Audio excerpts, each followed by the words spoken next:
తెలంగాణ రాష్ట్రంలో ఉన్నటువంటి ఇనాం భూముల గురించి మీకు పూర్తిగా తెలుసా?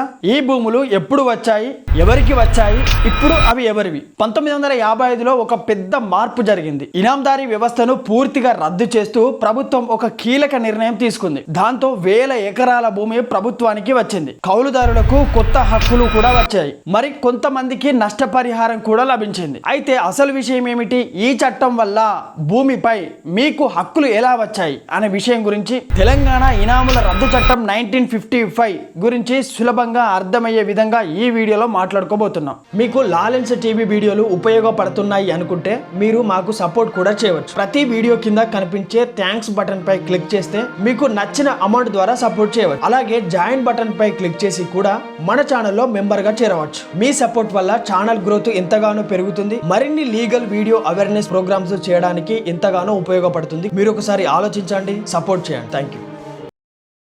అయితే ఇనాముల రద్దు చట్టం 1955 మునుపటి పేరు అంటే ఇంతకు ముందుకు ఆంధ్రప్రదేశ్ తెలంగాణ ఏరియాలో తెలంగాణ ఇనాముల రద్దు చట్టం అనేది ప్రవేశపెట్టుకోవడం జరిగింది. అయితే 1955 అనేది తెలంగాణ ప్రాంతంలో ఉన్నటువంటి ఇనాం భూములను రద్దు చేయడానికి రూపొందించబడినటువంటి ఒక భూ సంబంధిత చట్టం. ఈ చట్టం ప్రధాన ఉద్దేశం ఏంటంటే ఇనాందారీ వ్యవస్థను తొలగించడం మరియు కొనుగోలుదారుల యొక్క హక్కులను రక్షించడం. మొదట మత, ధార్మిక, సేవ ఇనాందారు మినహాయించబడ్డాయి. కానీ 1955 సంవత్సరంలో సవరణ తర్వాత అన్ని రకాలైనటువంటి ఇనాములకు సంబంధించినటువంటి భూములన్నీ కూడా రద్దు పరిధిలోకి వచ్చాయి. ఈ చట్టం ద్వారా గరిష్ట భూమి పరిమితిని నిర్ణయించింది. మిగిలిన భూమిని ప్రభుత్వానికి అప్పగించే విధానం ప్రవేశపెట్టడం జరిగింది. ఇనాముల రద్దు ప్రభావం ఎలా ఉండేదంటే అబాలిషన్ అండ్ కాన్సిక్వెన్సెస్ ఎలా ఉండేవంటే ఈ చట్టం అమలులోకి వచ్చిన తర్వాత తెలంగాణలోని అన్ని ఇనాం భూములకు ప్రభుత్వ భూములుగా మారాయి. కబీజ్ ఏ ఖదీం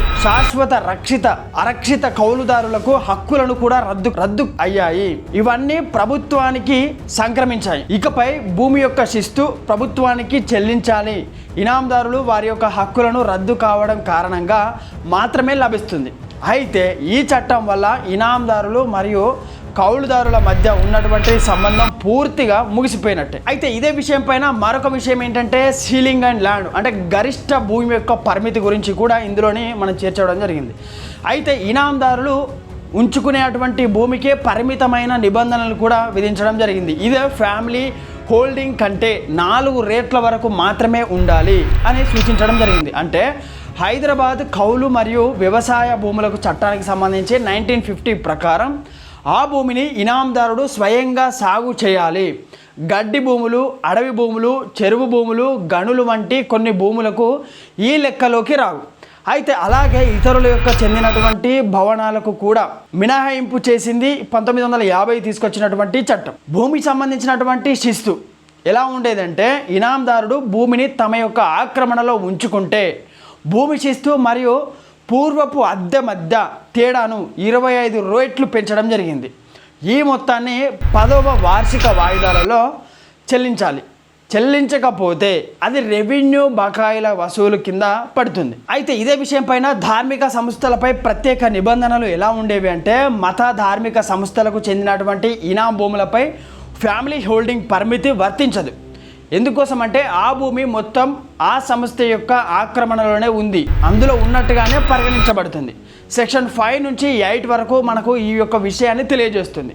అయితే కబీజ్ ఏ ఖదీం హక్కులకు సంబంధించినటువంటి విషయంలో అనగా పాతకాలం నుండి భూమిని అనుభవిస్తున్నటువంటి వ్యక్తి అతని ఫ్యామిలీ హోల్డింగ్ కంటే 43% భూమిని ఉంచుకునే హక్కు అతనికి ఉంటుంది. మించిన భూమికి పరిహారం అనేది చెల్లించబడుతుంది.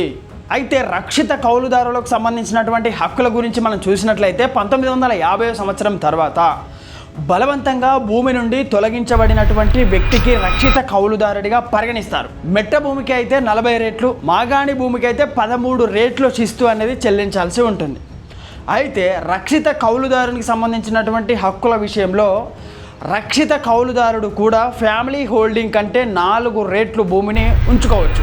కానీ అతని హక్కుకు సంబంధించినటువంటి 1950 చట్టానికి సంబంధించి లోబడి ఉండడం జరుగుతుంది. అతను మెట్ట భూమికి 60 రేట్ల మాగాని సుమారు భూమికి 20 రేట్ల శిస్తును చెల్లించాల్సి ఉంటుంది. మరో విషయానికి వస్తే భవనంకి సంబంధించినటువంటి హక్కులు అంటే ఇనాం భూములకు సంబంధించిన ఉన్నటువంటి భవనం ఎవరిది అయితే ఆ వ్యక్తిగానే పరిగణించబడుతుంది. కానీ ఆ భూమికి వ్యవసాయేతర పన్ను ప్రభుత్వానికి చెల్లించాల్సి ఉంటుంది. అలాగే వ్యవసాయేతర వినియోగం చట్టబద్ధమైతే కొనసాగించవచ్చు. మరో విషయానికి వస్తే వివాద పరిష్కారం సెక్షన్ 10 ప్రకారం ఏం తెలియజేస్తుంది అని అంటే మనకు హక్కుల యొక్క భూమి యాజమాన్యం శిస్తు తదితర అంశాలపై కలెక్టర్ గారు విచారణ చేస్తూ అతని ఉత్తర్వులపై 30 రోజులలో అప్పీల్ కూడా చేసుకోవచ్చు. ప్రత్యేక అథారిటీ మరియు ప్రత్యేక న్యాయస్థానాన్ని కూడా ఏర్పాటు చేయబడుతుంది. మరో విషయానికి వస్తే పరిహారం అంటే సెక్షన్ 12 నుంచి 14 వరకు ఏం తెలియజేస్తుంది అని అంటే ఇనాందారులకు భూమి యొక్క శిస్తు మరియు అద్దె మధ్య తేడా అనేది 20% పరిహారం ఇస్తారు. ఇతర కౌలుదారులకు సంబంధించినటువంటి విషయంలో కూడా వారి స్థితిని బట్టి వేరువేరు రేట్లను పరిహారంగా ఇవ్వబడుతుంది. 13వ విషయానికి వస్తే నష్టపరిహారం చెల్లింపు సెక్షన్ 15 నుంచి 22 వరకు మనం చూసుకున్నట్లయితే కలెక్టర్ పరిహారాన్ని నిర్ణయిస్తారు. సాధారణంగా 6 నెలల్లో చెల్లించాల్సి ఉంటుంది. ఆలస్యం అయితే కనీసం 10% వరకు ముందస్తు చెల్లింపు ఇవ్వాల్సి ఉంటుంది. మొత్తం మీద 2% వడ్డీ కూడా చెల్లించబడుతుంది ఈ యొక్క చట్టం ప్రకారం. దాంతోపాటుగా అప్పీలు మరియు న్యాయస్థానాల విషయానికి వస్తే సెక్షన్ 23 నుంచి 30 వరకు మనం చూసినట్లయితే ప్రత్యేక న్యాయస్థానాల ఏర్పాటు చేయబడతాయి. కలెక్టర్ ఉత్తర్వులపై 30 రోజులలో అప్పీల్ కూడా చేసుకోవచ్చు. తుదిపరి హైకోర్టు కూడా అప్పీల్ అవకాశం అనేది ఉంటుంది. కొన్ని కేసులలో రివిజన్ పిటిషన్ కూడా వేసుకోవచ్చు. అయితే ఇక్కడ మనం చెప్పుకోవాల్సినటువంటి విషయం మరొక విషయం ఏంటంటే ఈ చట్టం ద్వారా ఇనాందారీ జమీందారీ వ్యవస్థ పూర్తిగా అంతరించిపోయింది. అయితే భూమిపై తుది హక్కులు ప్రభుత్వానికి సంక్రమించాయి. వ్యక్తులకు అనుభవ హక్కులకు ఉన్నప్పటికీ అంతిమ నియంత్రణ ప్రభుత్వానిదే. అయితే అవసరమైతే ప్రభుత్వ భూమిని స్వాధీనం చేసుకునే అధికారాన్ని కూడా కలిగి ఉంటుంది. చివరిగా మనం ఈ వీడియో కంక్లూజన్లో మాట్లాడుకోవాల్సినటువంటి విషయం ఏంటంటే 1955 అనేది మన భూముల యొక్క వ్యవస్థలో ఒక పెద్ద మార్పు తీసుకొచ్చినటువంటి చట్టం. అయితే ఇనాందారీ వ్యవస్థను పూర్తిగా తొలగిస్తూ భూములపై తుది హక్కులను ప్రభుత్వానికి మార్చింది. అయితే అదే సమయంలో కౌలుదారులకు రక్షణ కల్పిస్తూ వారి యొక్క భూమిపై కూడా హక్కులు పొందే అవకాశాన్ని కూడా ఇచ్చింది. కానీ ఒక ముఖ్యమైన విషయం ఏమిటనంటే మనకు భూమి ఉన్న అంతిమ అధికారం మాత్రం ప్రభుత్వానిదే. అందుకే భూమి కొనుగోలు చేయాలన్నా అమ్మాలన్నా లేదా హక్కుల గురించి తెలుసుకోవాలన్నా కూడా ఈ చట్టం గురించి అవగాహన తప్పనిసరిగా ఉండాల్సి ఉంటుంది.